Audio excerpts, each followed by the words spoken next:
President Bola Tinubu has affirmed Nigeria's commitment towards the fight against drug trafficking and substance abuse, as delegates from over 54 African countries and 15 observer nations gathered to deliberate on strategies aimed at clamping down on the global drug trafficking scourge. The president made this pledge while declaring open the 31st meeting of the heads of national drug law enforcement agencies, HONLAF, in Abuja. President Tinubu, who was represented by his vice, Senator Kashim Shettima, assured of a continuous support to provide the National Drug Law Enforcement Agency, NDLEA, all the necessary tools and motivation to fulfill its mandate. Our correspondent, Awesome Raphael, has details.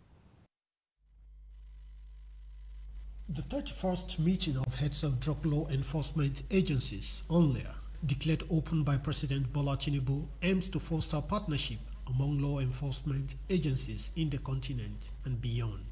Top of the agenda is to address and counter global drug problems and deliberate on strategies to reduce illicit cultivation and production of drugs, including alternative development. Declaring the 31st HONLAF meeting open, President Bola Tinubu said his administration will ensure the country is not turned into a minefield of drug trafficking. Tinubu, who was represented by his vice, Senator Kashim Shettima, appealed to the delegates to use the gathering as an avenue to exchange ideas and develop practical strategies to fight drug trafficking and abuse. Criminal organizations have attempted to breach our security measures in their business of polluting nations and mines. But while it's a compliment that drug law enforcement organizations are a threat to their criminal empires, their desperation must never be taken for granted. Without you as gatekeepers of healthy nations, humanity as we know it will have long been perverted. So on behalf of the world, I say thank you. Thank you to you all who have kept us from being polluted and destroyed. For us, the commitment to fight against drug trafficking and substance abuse is not just a matter of policy, it is a moral imperative.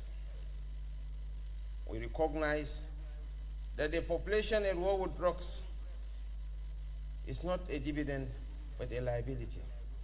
We believe that the future of our youth, the strength of our institutions, and the well-being of our communities depend on our ability to eradicate this threat. Speaking earlier, Chief Executive Officer of NDLEA, Brigadier General Buba Marwa, retired, said Nigeria will continue to uphold the objectives of multilateral organizations dedicated to combating drug trafficking and related crimes. He emphasized the need for global partnerships in addressing drug trafficking and other vices.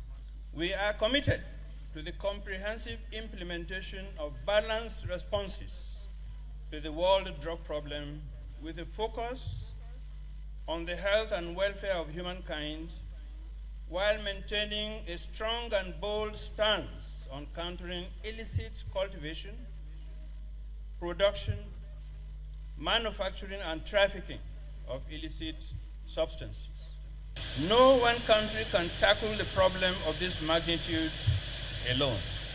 And just as well, the world drug problem cannot be tackled solely through international policy making. It also requires effective implementation and collaboration among practitioners. This is where HONLEA comes in. The meeting is very important as it enables its parent body, the UN Commission on Narcotic Drugs, to learn about current regional drug trends, threats, and emerging challenges from practitioners and law enforcement experts from all parts of the continent. Speakers at the opening session of the meeting included the Executive Director of the United Nations Office on Drug and Crime, UNODC, Gadafati Wali, the UNODC country representative, Oliver Stolpe, the Commandant of the National Institute for Security Studies, Ayodele Adeleke, and representative of the Attorney General of the Federation and Minister of Justice, Lateef Fagbemi, among others. One of the high points of the meeting was the presentation of a report on organized crime in Nigeria, a threat assessment produced by the National Institute for Security Studies in collaboration with security agencies and supported by the UNODC. Osam Raffo, ADBN News.